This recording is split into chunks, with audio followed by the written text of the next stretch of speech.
I'm seeing you attracting a specific lover. Possible na pag dumating siya, meron kang other options in love. Pero possible rin naman that the lover also is indication right here, no? Kung e-entertain ko ba tong person na to or not. But I do see that this is something here that you're manifesting, you're calling, and then I do see na kung sino man tong energy na to, no? Well, parang suited siya. Well suited siya sa mga hinahanap mo sa isang karelasyon. Let us see what else can we get from here.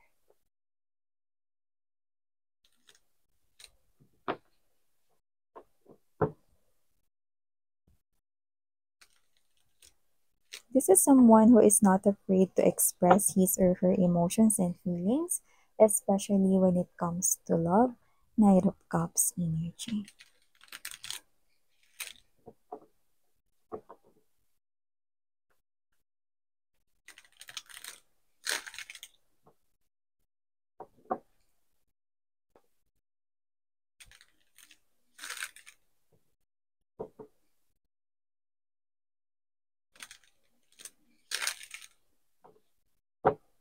Okay.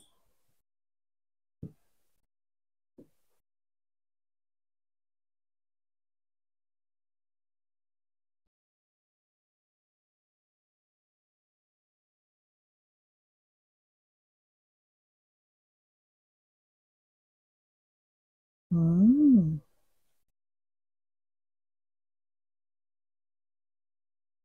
Oh, we have here the Hierophant energy and the High Priestess energy. So, wow, this is very interesting, no? Okay. May sabihin ko sa inyo kung bakit, pero let me just lay all the energies first sa ating table before we start digging more.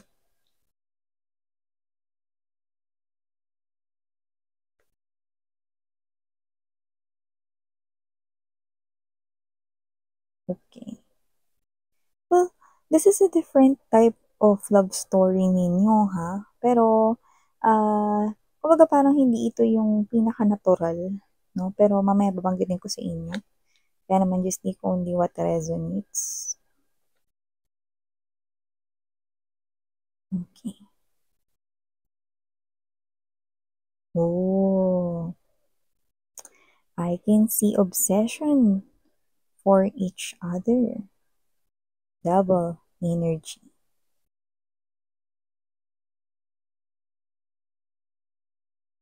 So, before we dive deeper into this reading of yours, let me just greet the new subscribers. Hi and hello there everyone. Ako po si Yan, welcome. At sa mga returning viewers, thank you sa inyong walang sawang pagsuporta po. So yun nga mga babes, kung hindi niyo pa knows, meron tayong main channel, ang The High Priestess Tarot. Ang link ay nasa ating description box. Kaya naman, kung interesado kayong tumambay din there din, see you there. So yun nga mga babes na before we dive more din dito sa inyong reading, alam naman natin na wala tayong gender dito. So babae, lalaki, LGBT, lahat kayo welcome dito. At pwede niyo pagpalit-palitin yung roles if you want since this is general reading. At the end of the day, you always have your free will with you na free niyong gamitin anumang oras at saan man. So yan nga mga babes na nakikita ko dito. I do pick up that you could be dealing here with someone na with the World card energy, Two of Cups present right here, ayan no, and strong, okay, Hierophant to the High Priestess energy. I do pick up na kayo to na klase ng energy na naging kayo muna bago ninyo minahal yung isa't isa. Okay, ganito yan ha. So, maging malinaw tayo, no? Magkaiba kasi yung like or gusto sa love or pagmamahal. So, posibleng naging kayo muna at nung naging kayo, posibleng like nyo yung isa't isa, no? Yan. And then after nun, saka kayo nahulog. 'no, yung loob sa isa't isa 'no, saka ninyo minahal yung isa't isa. Kumbaga parang naging kayo muna 'no, at nung pumasok na kayo sa isang relationship like officially kayo na, like boyfriend, girlfriend mo na siya 'no. So nakita ko dito na dun nag-start yung pagbugso ng love 'no. So dun nag-start na mag-improve yung feelings 'no, your feelings 'no, towards each other with the Hierophant energy and the High Priestess 'no. Parang this is you, nagkakahiyaan pa kayo dito. Sometimes it feels a little awkward 'no. Nagsa-start pa lang kayo na lumalim yung feelings and emotions. Posibleng alam niyo yun 'no. Posibleng nung pumasok kayo sa relationship, saka pa lang ninyo talagang nakita na, "Uy, may potential 'tong person na 'to na mahalin ko," 'no, and then yun na nga 'no, you both 'no, fell in love with each other 'no. So nakikita ko dito na sa umpisa posibleng like pa lang, pagkagusto pa lang dito, iba puwedeng friends niyo ito or coworker 'no, or friends niyo muna bago naging kayo 'no, or puwedeng katrabaho niyo muna bago naging kayo. Pero yung iba sa inyo posibleng kilala siya ng family member ninyo and possibly 'no, sa iba, I do not know why I'm getting this specifically, pero posibleng siya ay friend ng ate mo, kuya mo, kapatid mo, or puwedeng pinsan mo, 'yan. So just take how this resonates, but this could be someone here na posibleng naging friend mo muna or naging katrabaho mo muna. So nakita ko dito na posibleng nagkaroon rito ng aminan ng feelings and emotions 'no, pero nakita ko na nung pumasok kayo sa isang relationship, hindi niyo pa talaga as in gusto yung isa't isa, like wala pa kayong ideya 'no, na makikita niyo yung person na 'to 'no, bilang siya na yung gusto ninyo 'no, in the future. Like parang at first 'no, parang gusto ko 'tong person na 'to and then let's see kung hanggang saan aabot itong aming connection. 'Yan 'no, parang gano'n kayong dalawa, yan parang wala kayong worries at all, titingnan niyo lang kung magja-jibe ba ang inyong energy or magkakaroon ba kayo ng malalim na connection towards each other 'no, and then this is you both 'no, sumabay, parang go with the flow dito sa connection na 'to 'no, at do'n na nga 'no, with the World card energy and the Two of Cups 'no, after ninyong maging kayo kasi the World card energy is stepping into the new chapter here, sa inyong romantic love situation. So, parang at first, parang hindi pa kayo gano'n kasigurado 'no, pero nung nandun na kayo sa loob ng relationship 'no, parang the more na nagkakausap kayo everyday, the more na nagkakasama kayo everyday, the more na napapalapit ka sa kanya, the more na mas nahuhulog yung loob mo sa kanya. At ang maganda, parehas po kayong gano'n. So yeah, gano'n talaga yung mga babes 'no, parang hindi mo masyadong nararamdaman pa kapag hindi talaga kayo nagkakasama. 'Yan, oh, teka lang miss 'yan, paano naman kung hindi na kami maging madalas na magkasama niyan or paminsan-minsan 'di na kami magkita niyan, maglalamlam ba yung feelings niya for me? Ay hindi ko naman nakikitang gano'n mga babe, sa katunayan with the Eight of Wands energy and there's this, Ten of Cups to the Three of Coins energy 'no, main energy kasi or heart ng reading ninyo ay walang iba kundi ang Three of Coins. And ang Three of Coins energy, this is something here 'no, building a strong foundation or a legacy 'no, dito sa connection na 'to.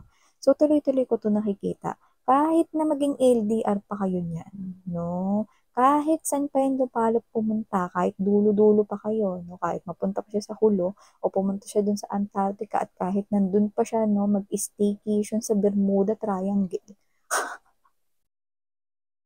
walang magbabago sa feelings ninyo, okey? So, nakita ko dito na maaaring nagsimula nga kayo na parang like niyo lang yung isa't isa at first, na parang wala naman talaga kayong plano to stay intact or to stay compact 'no, sa isa't isa forever 'no, and then boom, dahil nag-go with the flow kayo. Pero ulitin ko lang hindi kayo naglalaro nung time na yun nung pumasok kayo sa isang relationship. It's just that you go with the flow with that person because you feel instant connection at both of you ganun.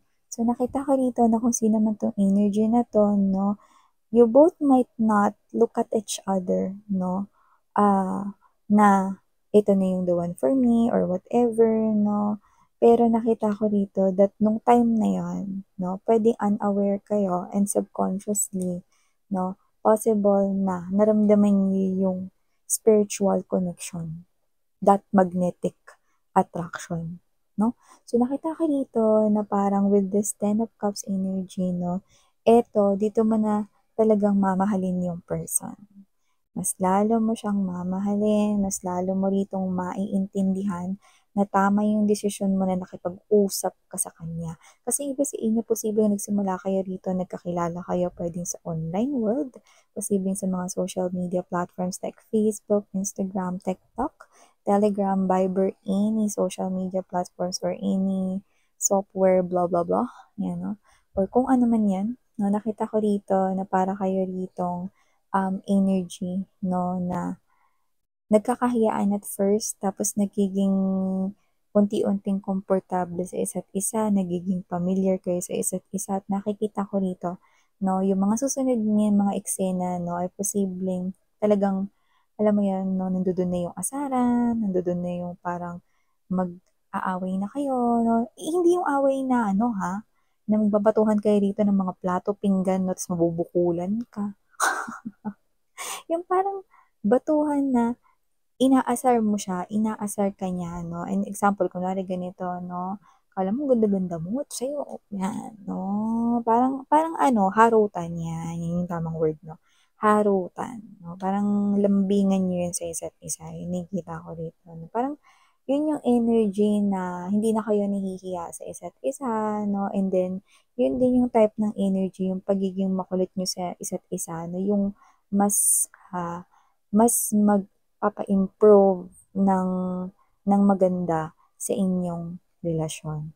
So, nakikita ko dito mga babes 'no, na magugulat rin yung mga tao sa paligid ninyo, possible na mga common friends, common na mga coworker or colleagues dito, puwede rin family member na parang parang at first 'no, magugulat sila rito 'no, na malaman na, talaga nung una hindi niyo talaga as in gustong-gusto yung isa't isa, like hindi niyo talaga as in love na love yung isa't isa 'no, pero grabe yung nangyari sa inyo, 'yan oh.